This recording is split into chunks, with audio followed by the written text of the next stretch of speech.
আমৃত্যু ভালোবাসি তোকে। সিজন ১, পর্ব সংখ্যা ১৮। লেখনীতে সালমা চৌধুরী। গল্প পাঠে আমি অরোরা ইসলাম। বেশ খানিকটা সময় মেঘ নিস্তব্ধ হয়ে বসে রইল। মনের যত কষ্ট, ক্ষোভ, অপ্রাপ্তি ছিল সবই প্রকাশ করলো আপন মনে। ঘণ্টাখানিক বসার পর সোফা থেকে উঠে হাঁটতে শুরু করলো। একপাশের রেলিং ধরে দাঁড়িয়ে আপন মনে গুনগুন করে গান গাইছে। আমি কি তোমায় খুব বিরক্ত করছি, বলে দিতে পারো তা আমায়। হয়তো আমার কোনো প্রয়োজন নেই, তবু লেগে থাকি একটা কোনায়। তুমি বলে দিতে পারো তা আমায়, চিঠি লিখবো না এই ঠিকানায়। আমারও তো মন ভাঙে, চোখে জল আসে, আর অভিমান আমারও তো হয়, অভিমান আমারও তো হয়। অন্যদিকে আবির এখনো চেয়ারে হেলান দিয়ে বসে আছে। ১১টার দিকে মালিহা খান কল করলেন। আবির কল রিসিভ করে সালাম দিল। মালিহা খান সালামের উত্তর দিয়ে কিছুটা তপ্ত স্বরে বললেন, তুই কি বাসায় আসবি না? আবির স্বাভাবিক কণ্ঠে বলল, আসবো একটু পর। কেন? রাগান্বিত কণ্ঠে মালিহা খান বলে উঠলেন, তোরা ভাই বোন মিলে কি শুরু করেছিস? তুই বাহিরে বাহিরে থাকিস, তানভীর নির্বাচনের ভেজালে ১২টার আগে বাসায় ফিরতে পারে না। এদিকে তোর বোন ১-২ দিন পর পর কি হয়ে যায়, খায় না, কিছু না। তোরা যদি রাতে নাই খাবি তাহলে বলে রাখতে পারিস না, আমরাও তোদের জন্য রান্না আর করবো না। আবির হেলান থেকে উঠে মেরুদণ্ড সোজা করে বসলো। নিরেট কণ্ঠে শুধালো, মেঘ খায়নি? মালিহা খান সহসা উত্তর দিলেন, না। আবির গম্ভীর কণ্ঠে বলল, তুমি শুয়ে পড়ো, আমি আসছি।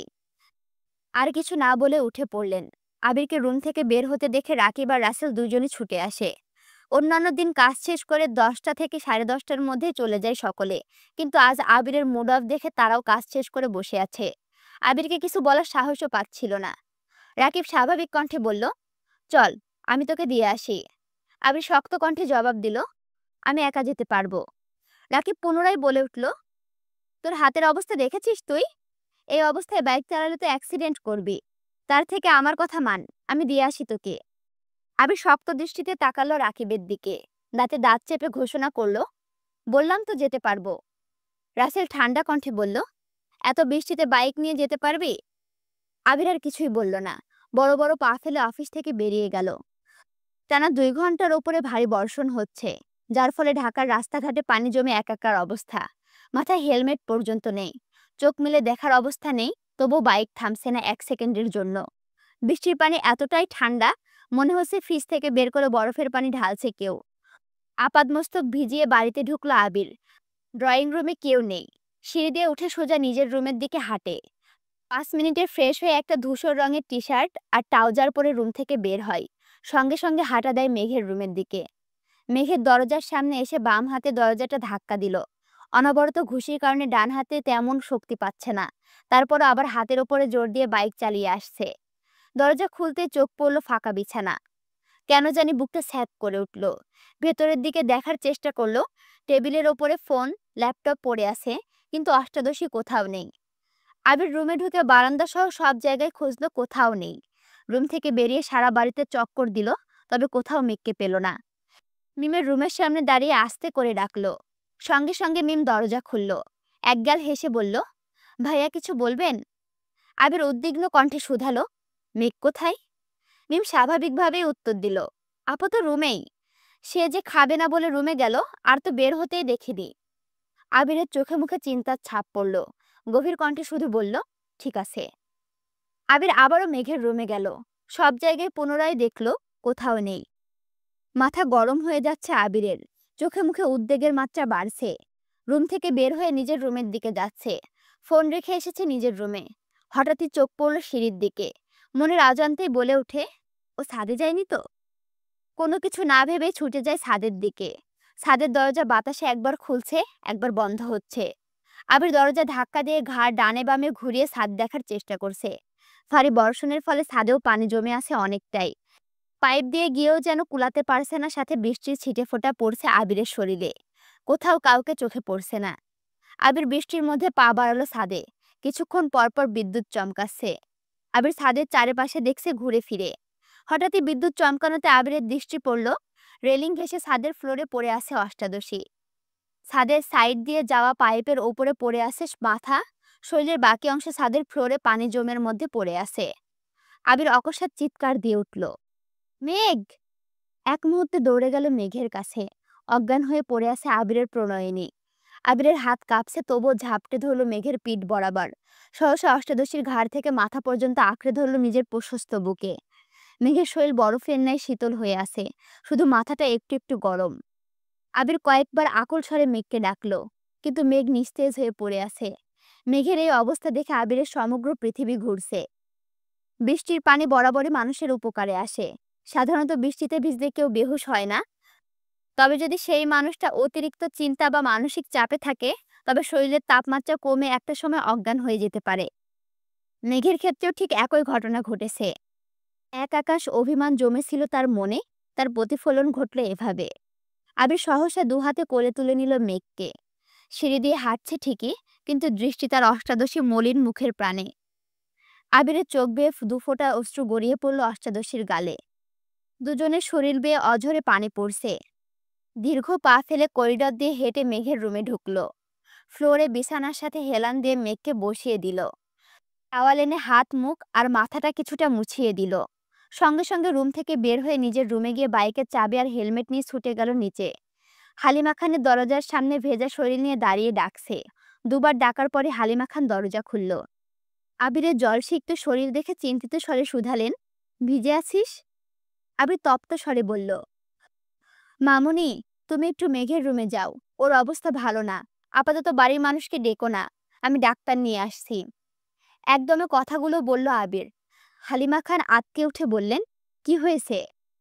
আবির চলে যেতে নিয়ে দ্বিতীয়বার ঘাড় ঘুরিয়ে বলল, আর হ্যাঁ, ওর শরীরটা একটু ধুয়ে দিও। আবির ছুটল দরজার দিকে। হালিমা খান দ্রুত পায়ে সিঁড়ি দিয়ে উঠতে ব্যস্ত হলেন। চোখে তার পানি টলমল করছে। একমাত্র মেয়ে বলে কথা। মেয়ের মুখ গোমরা থাকলে যেখানে চিন্তায় পড়ে যায় হালিমা খান, সেখানে মেয়ে অসুস্থ মানে হালিমা খানের মাথায় আকাশ ভেঙে পড়া। ২০ মিনিটের মধ্যে আবির ডাক্তার নিয়ে চলে আসছে। ডাক্তারকে রেইনকোট দিয়েছে ঠিকই, কিন্তু আবিরের সর্বাঙ্গ ভেজা। মেঘের রুমের সামনে দাঁড়িয়ে গলা খেকিয়ে দিল আবির। নরম স্বরে বলল, আসবো? হালিমা খান কাঁদো কাঁদো কণ্ঠে বললেন, আই। আবির ঢুকলো। আবিরের পেছন পেছনে ডাক্তার মেঘের রুমে ঢুকলো। আবিরের গা থেকে পানি পড়ছে ফ্লোরে, কিন্তু সেদিকে তার ভ্রুক্ষেপ নেই। তার দৃষ্টি অষ্টাদশীর মুখের পানে। ডাক্তার 10 সেকেন্ড মেঘকে দেখলো কিনা আবির উদ্বিগ্ন কণ্ঠে শুধালো, ওর কিছু হবে না তো? ডাক্তার স্বাভাবিক কণ্ঠে বললেন, তেমন কোনো সমস্যা নেই। বেশিক্ষণ বৃষ্টিতে ভিজেছে মনে হয়। তাছাড়া ও হয়তো মানসিক চাপে আছে, তার জন্য এমনটা হয়েছে। কিছুক্ষণের মধ্যে জ্ঞান ফিরে আসবে। আমি কিছু মেডিসিন লিখে দিচ্ছি, জ্ঞান ফিরলেই খাইয়ে দিও। যদি জ্ঞান না ফিরে, তাহলে পরবর্তীতে জানিও, একটা স্যালাইন করতে হবে। জ্ঞান ফিরলেও কিছুদিন রেস্টে রাখবা, কোনো প্রকার মানসিক চাপ দিও না। ডাক্তার প্রেসক্রিপশন লিখে আবিরের হাতে দিল। আবির ওষুধগুলোর নাম পড়ে টেবিলের ওপরে প্রেসক্রিপশন রেখে ডাক্তারকে নিয়ে বেরিয়ে গেল। ভেজা শরীরে পুনরায় বাইক দিয়ে ডাক্তারকে বাড়িতে পৌঁছে দিয়ে ওষুধগুলো কিনে নিয়ে আসলো। নিজের রুমে গিয়ে 1 মিনিটে ড্রেস পাল্টে শুকনো কাপড় পরে মেঘের রুমে আসছে। মেঘ তখন অজ্ঞান অবস্থায় শুয়ে আছে। হালিমা খান মেঘের হাত পায়ে তেল মালিশ করে দিচ্ছেন, কান্না করছেন আর বারবার মেঘকে ডাকছেন। মেঘের মাথার নিচে একটা টাওয়াল দিয়ে রেখেছেন। আবির ওষুধগুলো টেবিলের ওপরে রেখে মেঘের ওয়ার্ড্রোবের একটা ড্রয়ার খুলল। এটাতে জামা কাপড়, দ্বিতীয়টাতে ড্রয়ার খুলতে চোখ পড়ল সকল ইলেকট্রনিক জিনিসপত্র। সেখান থেকে হেয়ার ড্রায়ার বের করে নিল আবির। মেঘের কাছে দাঁড়িয়ে হালিমা খানকে বললেন, মামুনি, তুমি ওকে একটু ধরে বসো। আবির নিজেই হেয়ার ড্রায়ার ঘুরিয়ে ঘুরিয়ে চুল শুকাচ্ছে মেঘের। কোমর ছড়ানো চুলগুলো ভাগ ভাগ করে শুকাতে কিছুটা সময় লাগলো। পুনরায় মেঘকে শুইয়ে দিয়ে হাতে পায়ে তেল মালিশ করতে লাগলো দুজনে। মালিয়া খান আবিরকে শীতল কণ্ঠে বললেন, বাবা, তুই একটু বস, আমি তো চাচ্চুকে বলে আসি। মাঝরাতে ঘুম ভাঙলে তো উনি আবার চিন্তায় পড়ে যাবেন। আবির গভীর কণ্ঠে বললেন, মেঘের এই অবস্থার কথা বলো না, শুধু শুধু চিন্তা করে শরীর খারাপ হবে। হালিমা খান বললেন, ঠিক আছে, বলে চলে গেলেন। হালিমা খান রুম থেকে বেরিয়ে যেতে আবির মেঘের সন্নিকটে বসল। মেঘের বাম হাত আবিরের বুকের সাথে মিশিয়ে ওষ্ঠ এগিয়ে নিল মেঘের কানের কাছে। গুনগুন করে বলল, मैं सिर्फ तेरा रहूंगा, तुझसे ही वादा है मेरा, तू मांग ले मुस्कुरा के मेरा प्यार हक है तेरा। তারপর অষ্টাদশীর কপালে আলতোভাবে একটা চুমু দিয়ে বিছানা থেকে উঠে পড়ল। চেয়ার টেনে বসলো বিছানার পাশে। তারপর হাতে তেল নিয়ে মালিশ করতে লাগলো মেঘের হাতে। কিছুক্ষণ পরে হালিমা খান ফিরে আসলেন।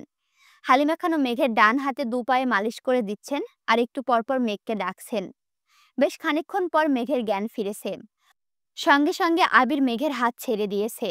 মালিহা খান কান্না করতে করতে মেঘকে ডাকছে, মেঘ, এই মেঘ, কি হয়েছে তোর?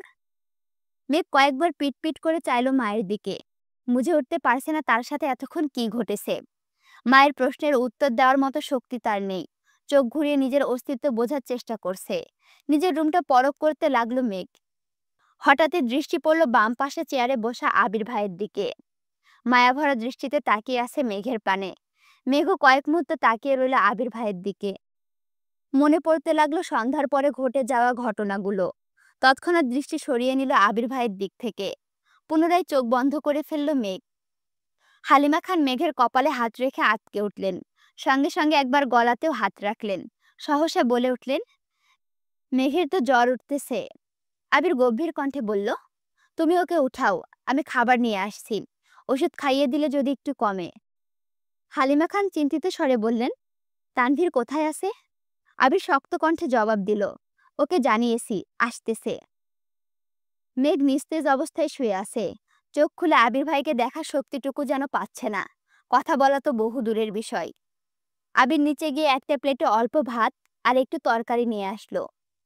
হালিমা খান মেঘকে কোনো রকম উঠিয়ে খাটের সাথে হেলান দিয়ে বসিয়ে নিজের হাতে ধরে রেখেছেন। আবির ভাত মাখিয়ে মুখের সামনে ধরে ছোট করে বলল, হা কর। পুরুষালী কণ্ঠে কিছুটা কেঁপে উঠে মেঘ। তৎক্ষণাৎ ছোট করে হা করল।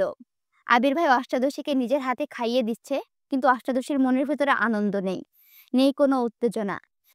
যে আবির ভাই তার মনের ভিতর সারাক্ষণ এক্কা দোক্কা খেলতো, সে আবির ভাইকে চোখ মিলে দেখার সাধ্যই হচ্ছে না তার। কয়েক লোকমা ভাত কোনো রকমে গিলল। পরের বার দিতে আস্তে করে বামে ডানে ঘাড় ঘুরালো।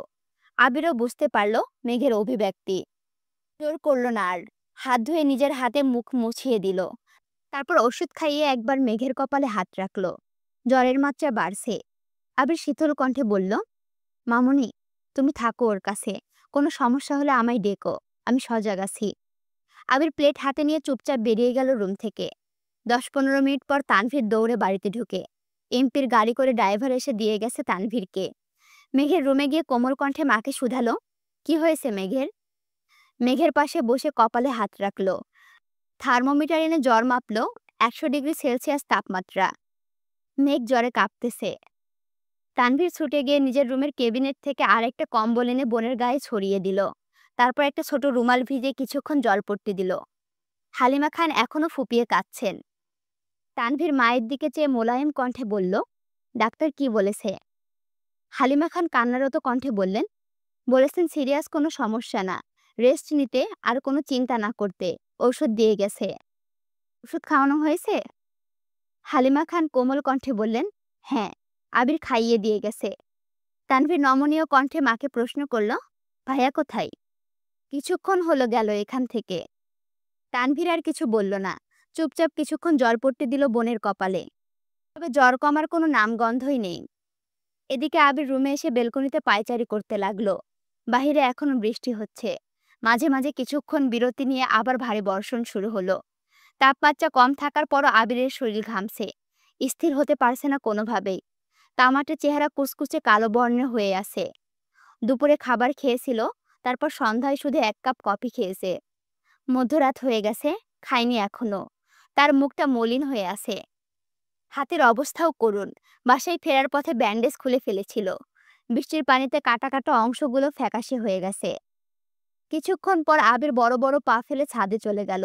সম্পূর্ণ শরীর ভিজতে বেশি সময় লাগলো না। ছাদের কর্নার থেকে সিঙ্গেল সোফা এনে মাঝ বরাবর রেখে সেখানে বসে পড়ল। অসীম দূরত্বে চেয়ে থেকে অনেকটা সময় ধরে পরপর চোখ বন্ধ করে শ্বাস টেনে নিজেকে প্রশ্ন করল, আমি কি এখন ফিরে ভুল করে ফেললাম? আবিরের মনে পড়ছে পুরনো স্মৃতি। এক প্রণয়িনী 2 বছরের নীরবতা কুরে কুরে খাচ্ছিল তাকে। প্রেম মানুষের উপস্থিতি যেমন বক্ষ স্পন্দন বাড়াতে সক্ষম, তার থেকেও বেশি কষ্টদায়ক নিজের প্রেয়সীকে গুরুগম্ভীর থাকতে দেখা, আর যার কারণ সে নিজেই। একটা সামান্য ভুলের কারণে গত 2টি বছর প্রেয়সী তার চোখে চোখ রাখেনি, এক টেবিলে একসাথে খেতে বসেনি, মুখ ফুটে একটা কথা পর্যন্ত বলেনি। এর বেশি সহ্য করার ক্ষমতা একটা ১৮ বছরের যুবকের পক্ষে সম্ভব ছিল না। প্রেয়সীর প্রতি অনুভূতি তার অতল স্পর্শী বিশালতার সমুদ্রের ন্যায়, তা কখনো পরিমাণ করা সম্ভব নয়। যখন তার সহ্যের সীমা শেষ হতে চলল, তখন তার সামনে দুটো রাস্তা ভেসে উঠেছিল। এক, স্কলারশিপে বিদেশ যাওয়া। দ্বিতীয় হলো ঢাকা ভার্সিটিতে পড়াশোনা। আবির বাড়ির প্রতি সদস্যদের থেকে মতামত নিয়েছিল সেই দিন। এমনকি তার হৃদয়হরিণীর কাছে সেদিন আকুল মিনতি করে জিজ্ঞেস করেছিল সে কি চাই।